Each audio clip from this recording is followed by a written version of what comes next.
Got your triptych? Triptych. Why? Are we going on vacation? Where are we going? Road trip. Let's get out of here. This state is falling apart. Perhaps if you're under 30 years old, you don't understand what I'm saying right now. When I was younger and the family would go on a vacation, probably to Pennsylvania to visit my cousins there, this is in the days before GPS satellites and free mapping software, you would have to go to a travel agent and they would plot out your route. Now you could do this yourself on a folding road map, but once you get those things open, they never go back together, and plus they're blocking the entire windshield so you can't see a thing. So you would get this nice trip ticket book, triptych for short, and it was just a tiny little thing like a billfold, and your route was highlighted, and when you got to the end of one page, you just flip, and you're on to the next page. You can follow your whole route the whole way, just sitting right on the dash. It was very convenient. A triptych. This is not, of course, what I'm speaking about here in the homily today. I'm talking about a piece of liturgical artwork called a triptych. This is a tiny little one. You'll see larger ones. Some of the famous altarpieces of the world in world history are triptychs. It's a little thing that opens up like a trifold. So here's one panel, two panels, and the center panel. So a trifold altarpiece, or a triptych. This is a little personal devotional one. There are also what you would call a diptych. So tri is 2, di is 3. A diptych, I got that backwards. Tri is 3, di is 2. So a twofold little devotional piece like this would be called a diptych. So this is your triptych. 3 images. Usually, well, there's all kinds of things you might find on them. Very often you'll see an image of Jesus Christ crucified in the center, and then on one side, the Blessed Mother, and on the other side, St. John the Apostle, the only two who stood by him from his followers there at the foot of the cross. So that's one common triptych. This one is a little different. It's got Jesus in the arms of his mother with angels on either side. Lots of different designs you might see. Triptychs. Beautiful pieces of religious artwork and devotion. And you can buy a little tiny one for your car dashboard or your desk at work. I mention this because I think Christ the King Sunday is given to us in terms of a triptych. 3 images of Jesus Christ as King of the universe. You may know that our readings on Sunday follow a 3-year cycle, years A, B, and C. And for some major feast days, like Ash Wednesday, it's the same readings every year. We always read from Prophet Joel and the Gospel of Matthew on Ash Wednesday. But on the Feast of Christ the King, each of the 3 years it's different. So you get 3 different images of Jesus Christ reigning as King. It's a triptych.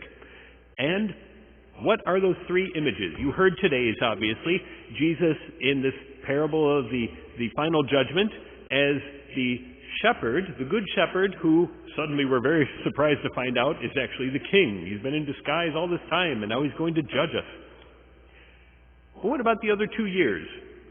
Last year, if you think back to it, it was the image of Jesus crucified, reigning in glory from the cross. That's maybe not what you might have expected, right? At the moment of his seemingly greatest weakness, completely stripped of all power, under the authority of others, nailed to a cross, can't even move himself, he's reigning in glory over the whole universe. Christ the King.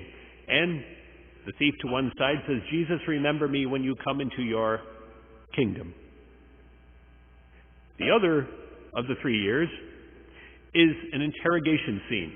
And Jesus is not the one interrogating. Pontius Pilate is. And he's saying, they call you the king of the Jews. Are you a king? My kingdom is not of this world. Oh, so you are a king. Tell me about it. Back and forth. And Jesus, of course, says, my kingdom is not here. If it were here, my subjects would be fighting for me. But as it is, my kingdom is in another place. The kingdom of God is what he's talking about. These 3 images are what the church gives us to meditate on the feast of Christ the King. And it's profound meditation, because in only one of those 3 images is Jesus actually displaying any power. Kings are powerful people. And in 2 of these images, he is completely at the mercy of an enemy.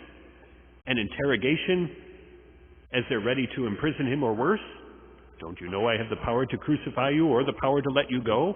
What? This is a king undergoing this? And then, actually, at the execution himself. Interesting images that we would be given for the feast of Christ the King. It points out, first of all, the incredible generosity of our God, that he would endure such a thing to liberate us from our sin. But also to see behind what's happening and realize that Jesus is reigning in glory that entire time. And he knows that all things will be established in the kingdom of God in glory. And he's willing to endure that. And that's how we have to see everything that's happening around us right now. When so much seems to be just falling into pieces in total disarray, Jesus Christ is in control of this, and it will all end in glory.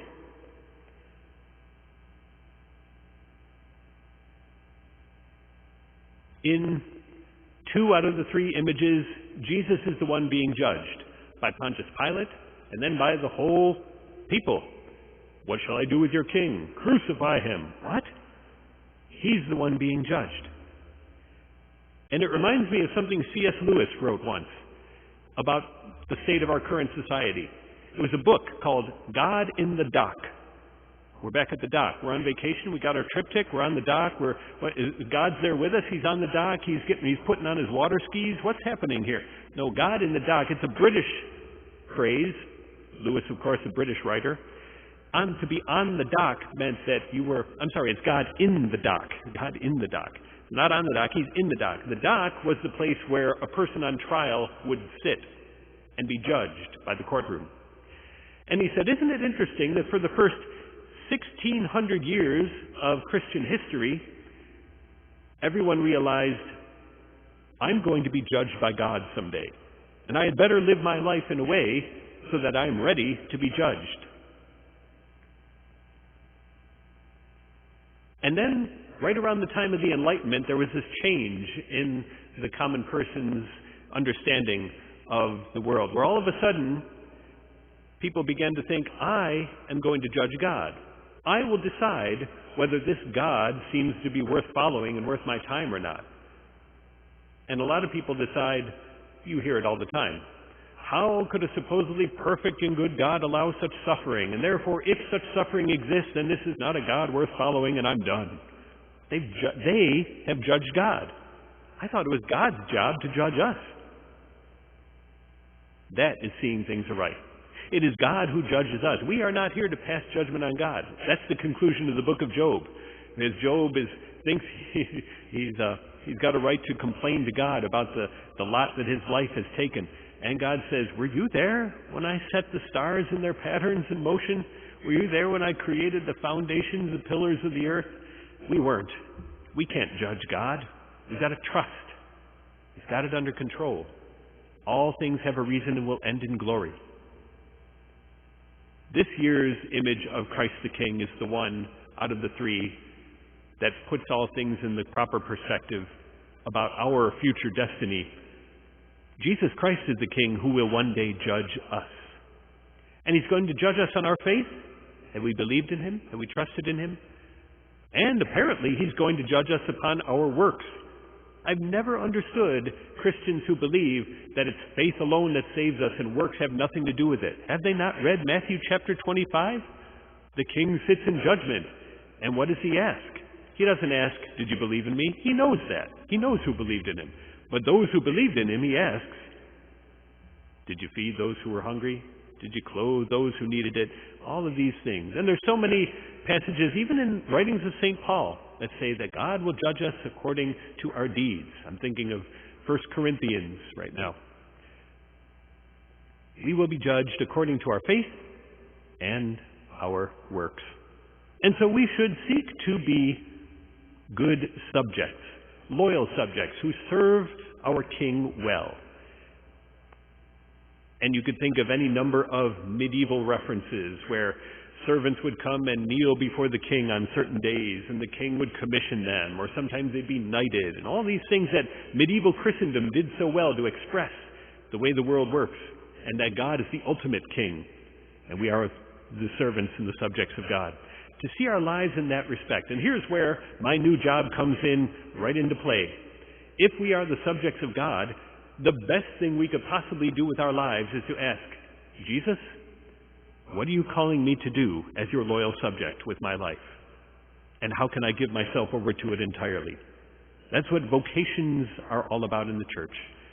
Are you called to marriage, priesthood, religious life, generous single life, consecrated virginity, whatever those things are that God has called, whatever that thing is, it's only one of the 5 you can choose, whatever God is calling you to, discern it in prayer and surrender to it with your entire life.